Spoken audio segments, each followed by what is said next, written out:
It's 88.3 FM, The Sting, and this is the Cars Marathon, and what a trip it's already been. A road trip, I suppose, on the air.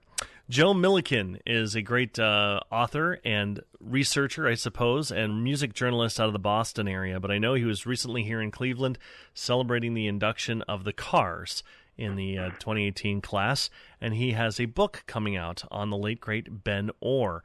And to talk about that, here's Joe. Hi, Joe. How are you, sir? Hey, Todd, how are you? I'm so glad to be on the air. I am really happy that we made this connection. It's happened lightning fast through common friends, and they were just kind of like, you should talk to this guy. And I said, well, heck, I don't need to talk to him. I need to have him on the show. So there you go. First and foremost, let's talk about the book. Let's get the title out there, and it's coming out in November, correct? Yeah, the date is set for November 11th, 11/11, in honor of Benny 11 Letters. Wow, there you go. Got it? Yeah. It's called Let's Go, Benjamin Orr and the Cars. I signed a book deal back in March, and we're going through the process now of getting everything together. The manuscript and a bunch of photos are submitted. I just okayed the final artwork for the cover. So everything's a go. I'm just waiting to hear back from the publisher's editors, and it should be ready to go in November. The publisher is Roman and Littlefield, and the book can be pre-ordered at the Roman website, and yeah, it looks like it's a go. I'm pretty fascinated because Ben Orr is not exactly what you would call a very common name outside the Cars lore. So I'm just wondering why a guy, doing so much music journalism that you were doing, covering the music scene. Obviously, the Boston tie is there, but what attracted you to Ben Orr? How did this come about? Let's see. I've always been a Cars fan. I mean, going all the way back to, discovering rock and roll when I was in junior high school. They were one of my favorite bands early on, and they've always been a sentimental favorite band, but I will admit that it wouldn't necessarily have been my first choice. I was at the time, I've been a published writer for about 20 years, but it's all newspapers and magazines, so writing a book was just a whole different animal, which I discovered quickly. But the way it came about was I actually had a Cars fan reach out to me one day out of the blue. She found my social media page or a profile on social media that saw that I was a writer, a music journalist, saw that I was from Boston, listed the Cars as one of my favorite bands. I now live in Vermont, which is ironic because Ben actually lived in Vermont for a few years towards the end of his life. So she saw all those things and thought I was a candidate, and she got a hold of me and said, I'm not a writer, but you are. You should write this book about Ben. So I wasn't sure at first, of course. I figured if I was going to write a book it would be about the Cars in general and not necessarily an individual member. However, I investigated it, and when I looked a little bit deeper into Mr. Orr's life, I found out all this stuff about his Cleveland days that I knew nothing about, that he was, a childhood star, if you will, and starred on Upbeat Show when he was, 16 years old, and I found out all these Cleveland things about him that I didn't know, and I assumed that a lot of people didn't know, so I asked a couple of Cars fan friends if they knew these types of things about Ben, and nobody did. So after about a month or so of investigating it, I said, you know what, this is it. That whole Cleveland connection is what really hooked me into writing about Ben. So that's why I decided to do it. So it was actually just a shot in the dark from a fan, and it worked. And here we are now. Here we are. Well, it's been a real joy for me, and I know the listeners, just kind of go wild and let loose in the Cars catalog here and just showcase, the whole band's work. But obviously Ben playing a lot of the bass and doing some of the vocals there is a perennial, part of that all, a premium port. I guess let's go back to, to what you have to root yourself writing in the book. Growing up listening to the Cars, what was the first thing that took to you about that?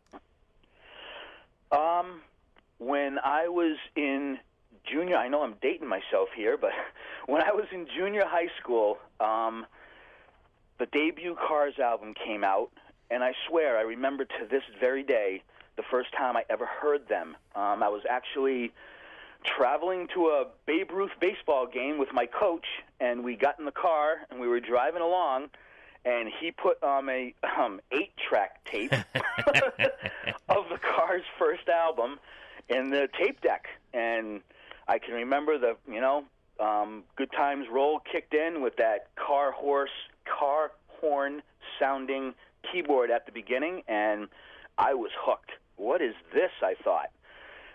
So I actually remember the first time I ever heard them. Later that day, when I got back from my baseball game, I went up to my friend's house up the street to tell him about this new band I discovered, and lo and behold, he already had the album. And we started listening to it, and then Candy-O came out, and Candy-O is actually my favorite Cars album. So those two albums came out back-to-back, and that was it. I've just been a fan ever since. There you go. Makes sense to me. So, obviously, this past spring was pretty cool. I know you made the rounds here in town, and everybody in media was here. It was a wonderful experience to see Cleveland take the spot like that. But quietly, I think you and I both picked up on the fact that how incredibly, whatever you call it, full circle, karma, perfect timing, et cetera, that the Cars go in when the inductions are in Cleveland. It could have happened any year, but man, to have it there this particular year, right as Rhino was already reissuing, there's kind of this upswell of these bands that, quite honestly, have that kind of Cars feel to them, that post-punk, keyboard-laden thing going on. Like the Killers, who helped induct the band, of course, and all that. Mm-hmm. So I don't know if you picked up on that, but man, it couldn't have been a better place to be there. As you know, it was magical. It really was. As you said, having the induction in Ben's hometown, tie it in with the 40th anniversary of the debut album. I like to think that the people at the Rock Hall are smart enough to realize that they should. I like to think that they planned it. Okay, the Cars are going in. Ben's from Cleveland. We got to do it in Cleveland this year. Whether it happened that way or it was just a coincidence, I don't know. But I like to think that they planned it because it really was perfect. And I was able to make the trip to Cleveland, and the reception I got was absolutely incredible. I was at, as I'm sure you were, or I don't know if you were, but I was at the Rock Hall the day before the induction ceremony.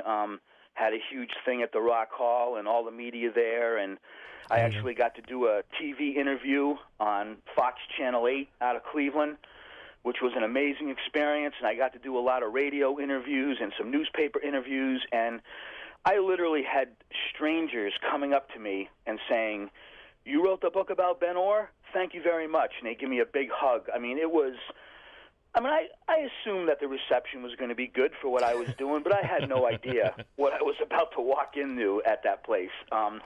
It was an unbelievable experience. So it was great to be there. My public relations assistant, Donna Neal, was also there. Got to mention her name. She's been a huge help to me. When I was doing the TV interview, she was walking up and down Media Row. You know who that is over there? He's writing a book about Ben Orr. You want to talk That's to how him? it's done. And I just did radio interview and newspaper interviews one after the other, and it was an amazing time. It really was. It was a great day. As I'm sure you had a good time as well. Oh, please, yeah. It's the 1 week a year where I can finally be myself, I think, in my rock and roll lordom. Let's talk about the book. The way this is structured, obviously, it's coming out, so I don't want to put the carpet before the horse. I mean to say, but within this book, how did you? I mean, obviously, it could simply be his life and legacy, but how did you go structuring it? What was the plan of attack? Wow. First, I want to say that because it was my first shot at writing a book, I didn't really know what the heck I was doing for a while. So the beginning of it just was all about research. I didn't even interview anybody for maybe the first year I got into this project. I just researched and wrote and did that for a while. Obviously, unfortunately, Mr. Orr is no longer with us, so obviously I couldn't interview him for the book. So what I had to do was interview everybody else. I had to find as many people who knew Ben as possible so they could be his voice, and I just started asking questions. And it grew and grew and grew, and the next thing you know, a decade goes by. I'm not a full-time writer. I have another job too, so it's not like I can sit in my office and, like in a movie or something and work on my book for 8 hours a day. It was a spare time kind of thing. But the process became very long and involved because as I was interviewing people who knew Ben, I quickly learned how much of a private man he was. It's interesting. It was almost like he flipped the switch to be a rock star because on stage, as we all know, charismatic, handsome, incredible singer, just an unbelievable performer. But off stage, he was not like that. He was a really down-to-earth, quiet, normal kind of guy, and that's how he wanted to lead his life. So he had kind of two different personas. And so I learned very quickly that he was a very private guy, and because of that, and I totally understand it, his friends and people who were close to him really wanted to protect that, and most of them were very hesitant to talk to me at first. I don't know if Ben would approve of this. I'm not sure what you're going to say about him. What are you going to talk about in this book? All those kinds of things. So it ended up working like this. I would do an interview with somebody, or whoever would agree to interview with me. I'd ask them a bunch of questions, and they'd respond, and then I would create the quotes from their responses that I wanted to put in the book, and I would actually send those people the quotes and say, here you go, here's what I did, this is what will be in the book. So they could look at it, change it, add things, take things out, essentially edit their own quotes, and then they would give me the approval to put it in the book. And I had to do that with, maybe 90% of the people I talked to.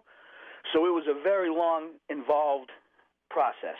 And that's kind of why it dragged out so long, because I needed to talk to all these people, and they wouldn't talk to me unless we did it this way. They wanted to know exactly what was going in that book, and I respected that and followed that. And I ended up interviewing, at last count, about 130 people. Wow. So, needless to say, it took a long time to do that. Sure. But we did it, and just about everybody in the end ended up agreeing to be in the book. I'm talking childhood friends, family members, fellow musicians, record company executives, media people, famous rock photographers. I mean, anybody you can think of. I talked to them, and it was a long process, but well worth it. And it was amazing to me how much people wanted to protect Ben's legacy. Mm-hmm. They were adamant about it, and he was a very loyal guy to his friends, so I completely understand how they felt that way. Didn't make my job easier, that's for sure, but in the end, I'm hoping that there's going to be no surprises. No surprises for the people I interviewed, that is, and hopefully everyone will be happy with it. That's what I'm hoping for. So that's kind of how it went about and why it took me a decade to get this thing put together. I remember talking to members of Collective Soul because in the middle of their set in the House of Blues, they were just jamming some tunes, talking about their influence or something. It was some kind of weird midpoint in the concert, and they started calling out band names that that influenced them. So he'd say a name, the crowd would cheer. Say a name, he said the Cars, and there was kind of a reaction, but not really. I don't think everybody really heard it because it's one syllable. Right. And I'm like looking around like, you've got to be kidding. No one likes the Cars in this room. And that's the image that Collective Soul took. So they're all shocked, like, what's wrong with you people? And I was trying to explain, I don't think they heard, and they're going on, and they started playing a little bit of like, Just What I Needed or something, just a little riff in the middle of their own song or something like that. And I brought it back up to them later, and they're like, "What is going on?" I said, "Honestly, I don't think they heard what you said. I think it was kind of that." And he actually told me a story that when Ben was living in Atlanta, they had crossed paths, and he said it was so cool to have grown up on his music, but then to meet the man and find out that, he in fact was a very cool guy, very private. He even said that, very private man, but a very cool guy, and just, lived up to the, I guess, a little bit of the hype that the music was behind, in the time when he was growing up, the excitement of it all, I guess. I won't go too far. I don't want to put words in people's mouths, but you got that image from people, so it's kind of exciting in that regard. So, okay, so now that we have, the project coming together, this is such a long process. Obviously, there's the book tour and stuff like that. Anything beyond that you like to do? Would you like to do like Q&A sessions around to introduce people to the book and maybe some of his music that people wouldn't know about? Or, I don't know, what plans might you have? Well, to be honest with you, I'm still kind of mapping out the marketing, public relations part of it, if you will. Once I signed the book deal, it all turned into working with the publisher, meeting my deadline, making sure all the ducks were in a row, getting them everything they needed, securing final photos, all those types of things. And Donna and I had to concentrate on that stuff so much that I really had to put the marketing and the PR part of it aside for a while. I couldn't do both. So I had to get through the deadlines and stuff first. Not that I wasn't thinking about what I was going to be doing, but I just couldn't put anything into motion yet, simply because, well, you can't go around and do a book tour without a book. So I had to, I couldn't, like you just said, I couldn't put the cart before the horse, so to speak. So I had to take care of all of that stuff with the publisher. And once I got through that, like now I'm at the point where the publisher's editors have my manuscript right now, and it's kind of a nerve-wracking part because I'm waiting for them to come back to me with their feedback on my manuscript, and I'm just crossing my fingers and praying that they don't come back and go, Joe, you need to pull this all apart. I'm hoping it's not going to be anything like that. So I had to get past that part of it, and now that I have, Donna and I have started making plans and mapping things out. I just now, this week, released the official press release, and I've been sending that around to a lot of my local medias. I also have, this is kind of cool, I started a mailing list way back when because fans would start hearing about my book and they would contact me out of the blue. Facebook, emails, a couple phone calls even saying, are you the guy writing the book about Ben? Yes, I am. I really want a copy. Well, someday you'll get a copy, and for now, I'll take your name and email address, and I'll put it on my mailing list, and when everything's done, I will let you know. There you go. So that mailing list has grown over several years, and it's like over 1,000 names now. So I'm just now, as a matter of fact, today, I'm going to be sending out my press release to all the fans out there that connected with me over the years. Incredible people, by the way. Cars fans are amazing. They treat me so well. I get gifts in the mail out of the blue from people I've never even met or talked to before. Well, maybe I've talked to them, but I just get random packages in the mail from people saying, thank you for doing this. Here's a gift. It's really been amazing. So the press releases are just going out. I have a couple of prominent PR people, a couple of friends I've made along the way, who have also sent out my press release, and now it's starting to blow up. Awesome. I just got a message the other day from ABC News Radio is carrying my press release. They put it on their website, and these different music media publications that have thousands of members. So all these press releases are now going out, and now it's starting to come back, and now it's really starting to get busy. So I'm just now getting the marketing campaign going, and Don and I are just now starting to map out some sort of book tour.